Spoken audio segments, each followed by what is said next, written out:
Hey, I am trying to get my headshots done and kind of pressed for time, so you're already here. You want to come with?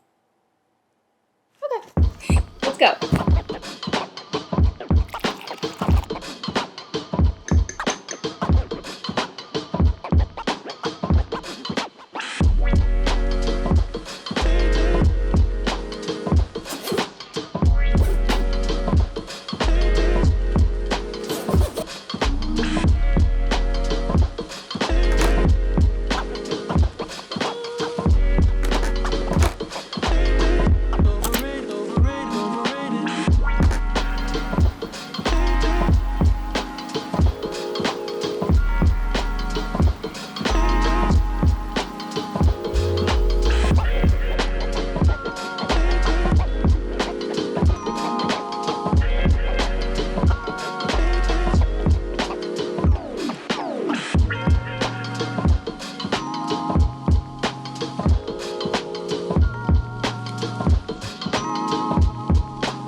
So we are here with the one and only Jim Dougherty, who has been doing, you've been in this business longer than I've been alive, so. Which dates me. It dates me too. But how long have you been doing headshots? I've been doing headshots almost 10 years. That's a long time, actually. Yeah. I didn't even realize that. Yeah. He's been doing my headshots for probably like 6 years now. Well, I've done them in this market, I've done them in the Atlanta market, I've done them in the Chicago market, I've done them in Nashville, just a lot of areas kind of between here and the Southeast. Yeah, and I'll plug his Instagram and all of his information if you're interested in getting headshots with him. But we're just gonna go through a few questions, basically. Just wanna know a little bit more about how to get our headshots done, if you're new to it, what you should be looking out for. So my first question for you is, what is the biggest red flag or mistake you most often see with actor headshots? Overlighting. Just Yeah, because casting generally wants to see an evenly lit face. So soft, natural lighting works really well because overly dramatic lit stuff tells a different story and actually sort of contours the essence of the actor into a defined space. Where having very general, broad lighting and the attitude being more important in the shot. What is the actor delivering to the person on the other side of that?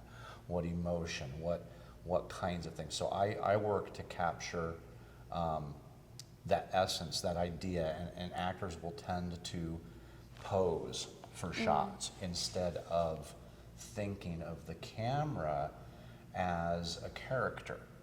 And one of the things I work on in my sessions is how do we deliver improvisationally to the lens as if it's another character so that the camera is picking up thoughts.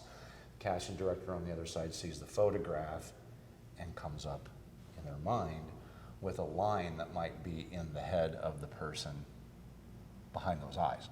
And so the number one mistake is lighting, for one, because we can't necessarily capture that as well.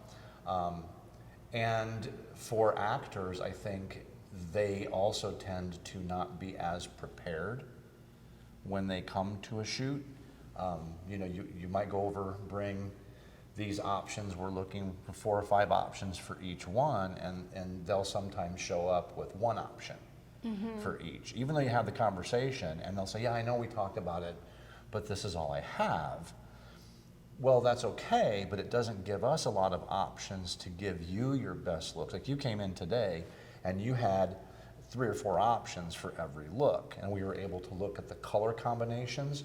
We were able to look at what really defines that type that we're trying to bring forward, so that it covers enough imagination that you're generic yet flavored.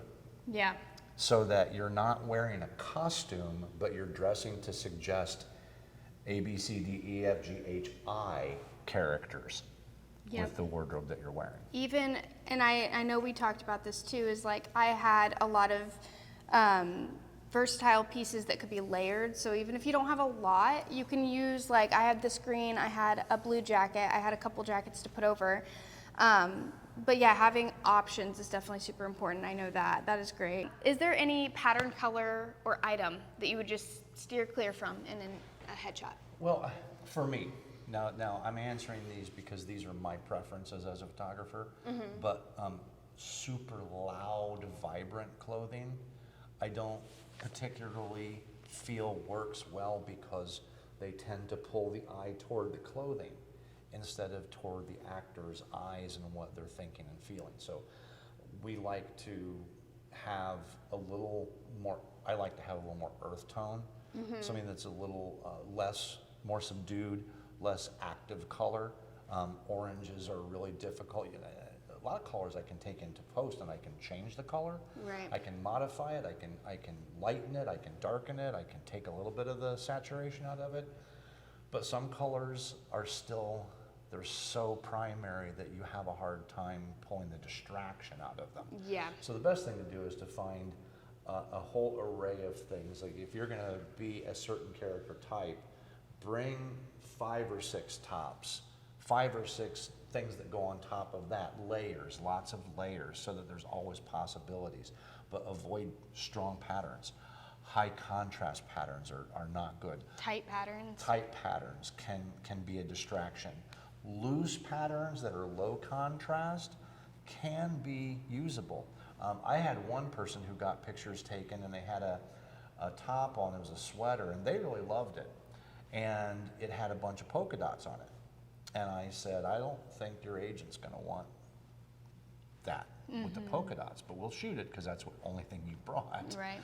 And so we did, and I got her the pictures, and she sent her agent, and her agent said, oh, can you send this back to the photographer and ask them to remove the polka dots? Which she did, and I did, and sent it back, and it was fine. But that's an extra amount of work to be asking both the actor and the photographer to do if you could avoid that to begin with. And that's kind of what I'm referring to is find the things going into your session that are going to minimize the amount of things that have to be done in post after the session. Yeah, post is great, and the fact that you can do those things, but it's ultimately going to probably look better anyway if it's naturally out of the camera. Right. Yeah, that's awesome. I think the last question that I have, because you covered everything, is what is your biggest piece of advice just for anybody, this is their first time going in for headshots? Okay, have fun. That's it. That is a great piece of advice. Have fun, because it should be fun. This whole profession should be fun. And you know, when you go in and you're having fun, your attitude is good, your shots are going to be better, you're going to get comfortable faster, you're going to have a better relationship with the photographer, and you're going to be a lot happier with how all of your stuff turns out. Yeah. So. Yep. If you're nervous, you're going to see it in your photos. If you're laughing, like we were the entire time, we got some funky shots, it's going to turn out great. Yeah. Yay. Yeah. Thank you so much, Jim. You're welcome.